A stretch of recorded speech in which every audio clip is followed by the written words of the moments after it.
Hey folks, welcome to our blending lesson today.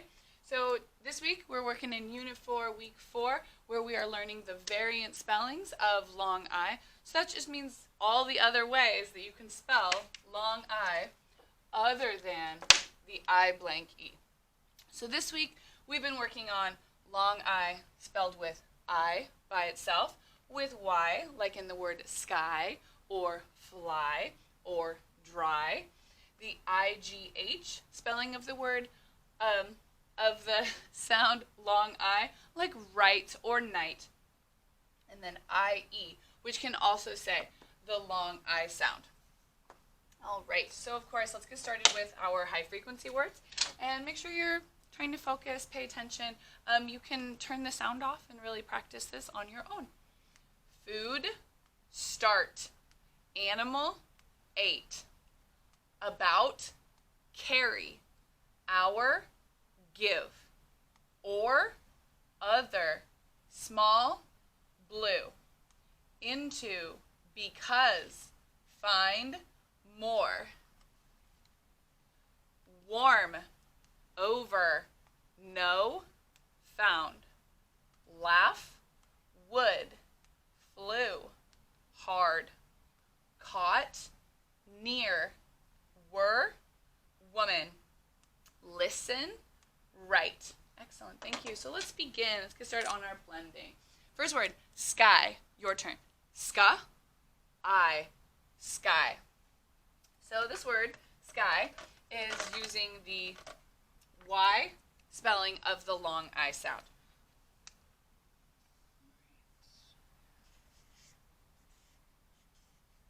SK says ska, ska. And Y, as the long I, says I, ska, I, sky. So once again, Y can also say ya. So you kind of just have to know that you can switch it, that you can try on different sounds with it. So if you were to try this with a regular Y, with ya, ska, ya, ska, ya, ska, ya. Oh, I don't think that sounds right. Oh, wait, let me flip it, and I can make it say long I. Ska, I, ska, I. So having Y say long I can be pretty tricky, because when you see Y, your gut response, or the word you look at immediately, is to say Y as ya. Okay. Next word. Hi. Your turn. Huh. I. Hi. So hi is a word that you've probably seen a bunch of times, and you don't have to sound it out. So the word hi uses the I by itself as the spelling of that long I. H says huh. And I by itself can say I, huh, I, hi. Yeah, so you probably don't even need to sound out that word. You just know it. Next word, tide. Your turn. Ta, I, da. Tide, tide. So this word tide uses the I-E spelling of the long I sound. So I-E, vowel team, going to work together to say long I.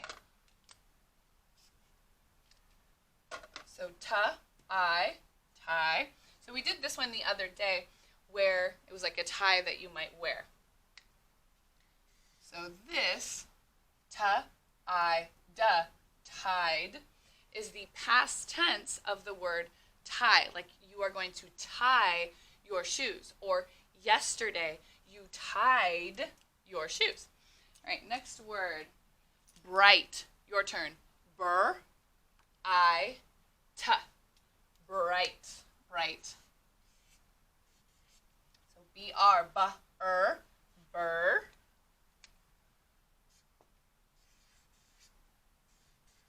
And this long I, so this long I is a group of letters, I, G, and H, working together to say long I. Burr, I. And T says ta, burr, I, t, bright. Excellent. So I think I said this before with one of the other IGH words. If these three letters are together, they will never, ever say their individual sounds. They just won't. This word, I-G-H, those letters together will always say I all the time, because you will never find a word where I-G-H says igaha. Like if you were to say it like that, ba-igahata, ba-igahata. It's not truly a real word. Also, you might lose yourself in the word if you tried to sound it out letter by letter. All right, next word, pie. Your turn. Pa, I, pie. This is like you're going to have a slice of pie, my very favorite dessert. P says pa. I-E, that vowel team working together to say long I. Pa, I, pie. So same with these two. If they're together, they'll never say their individual sounds. It will never be pa-it-eh, pa-it-eh. And if you were to try to say this with I and E as both their long sounds, this word would say pa-I-E, pa-I-E. Now it almost sounds like the word pie, but not quite. Okay, next word. Wild. Your turn. Wa, I, old, wild, wild. W says wa. This word wild, like the word child that we did a few days ago, is using the I by itself, way to spell long I. Wa, I. And LD, like child, olda, old. Wa, I, old, wild. Next word, shy. Your turn. Sh, I, shy. So that beginning is that digraph, SH. And those two letters will never say saha. Never, ever, ever saha. If they're together, always, always, always say sh. And this word shy is spelled with the Y spelling of the long I sound. Sh, I, shy. Next word, say. Your turn. S, a, say. So this word is not a long I word. This one is a long A word. S says S. And AY is a vowel team working together to say long A. S, A, say. Remember, long A is the train card. Next word. Sigh. Your turn. S, I, sigh. So like I said before, sigh is just like, it's a big, heavy breath out. S says S. And this word sigh is using the IGH team spelling of the long I sound. S, I, sigh. So like I said, these three letters will never say their individual sounds. They will always say long I. Next word. Fry. Your turn. Fur. I. Fry. Fry. Like you're going to eat a French fry. Excuse me. Or you are going to fry some eggs. Okay. F-R. Fur. And the word fry is an example of the I that you hear at the end. For I, you hear long I, you hear like in 5. So that is going to be spelled with Y. So fur, I, fry. Next word, fried. Your turn. Fur, I, da. Fried. So you still hear all of the same sounds. The only sound that you hear at the end is da. Fur, I, da. That's the only difference in the sound. So FR, remember you can kind of chunk those letters where F says f and R says fur. Okay? And we still hear long I, fur-eyed. But when we are going to make this word fry, past tense, like yesterday, I fried some eggs, we're going to drop the Y and turn the I spelling into IE. So again, still makes that long I sound. But the spelling of long I changes. Y goes away, IE goes in its place. IE is one of those vowel teams that work together to say long I. Fur, I, duh. Fried. Fur, I, duh. Fried. Next word. Spied. Your turn. Spa, I, duh. Spied. Spied. So this word spied is pretty much exactly the same as the exact same rule as the word fry and fried. So spy, meaning that you're doing it right now, like I'm going to spy on something, or I spy something with my eye. Spa, I. And when you have spy, just the word spy, it's spelled with a Y at the end. But our word was spied, meaning that it happened in the past. Yesterday I spied a yellow car. So just like the word fried, that Y turns into an IE, which is still a team that works together to say long I. Spa, I. And then D says duh. Spa, I'd. Spied. Spied. All right, let's read our board. Sky, high, tide, bright. Your turn. Beautiful. Pie, wild, shy, say. Your turn. Sigh, fry, fried, spied. Your turn. Wonderful. All right, let's do a sentence.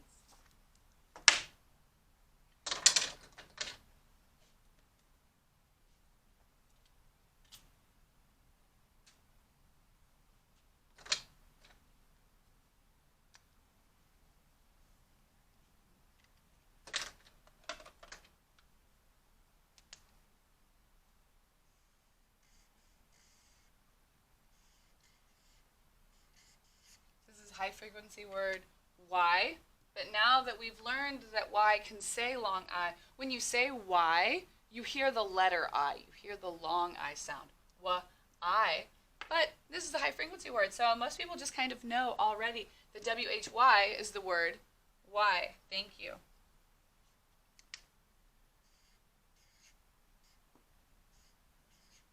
Did, duh, id, did.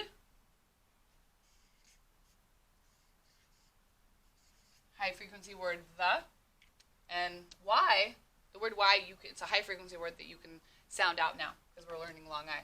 But there will never ever be sounds that you will learn where the word the can be sounded out. Never ever ever. Y did the SH, sh. And Y, another spelling of the long I sound, sh, I, shy. CH, remember digraph cha? Those two letters together will never say kaha, kaha. Always, always, always will say cha. I by itself, saying long I, cha, I. And LD, olda, where L says ol and D says da, ol, da, old. Cha, I, old, child. Why did this shy child? Cur, ka, again. C says ka, R says ka, cur. And then Y, making that long I sound. I, cry. So once again, if you were to say this with just Y saying ya, it wouldn't really make sense. Kurya. I'm not sure that sounds like a real word. Oh wait, let's flip it. Turn that Y into a long I.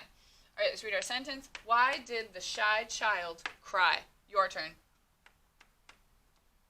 Excellent. All right, so we do need some punctuation. this sentence is going to be a question. So it's going to be a question mark. It will never get any other type of punctuation. Why did the shy child cry? Well, he cried because a lot of people were coming at him and he's really shy, so he didn't feel so good. Or there could be another reason that this shy child was crying. All right, so nouns and verbs. This sentence has one noun, one verb, and one adjective. So the noun is the word child. The word child is the noun is a person, a place, or a thing, and the word child is the person in our sentence. And the word cry is what the noun is doing. So remember, a verb is always an action. It is what the noun is doing. In this sentence, the verb, the action, is crying. And who is doing that action? The child. So our adjective is the word shy. So an adjective always describes a noun. So in this sentence, the word shy is describing the child. All right. Thanks so much for your focus. Make sure that you review this video at another time to really help yourself with all of this stuff. Thanks so much.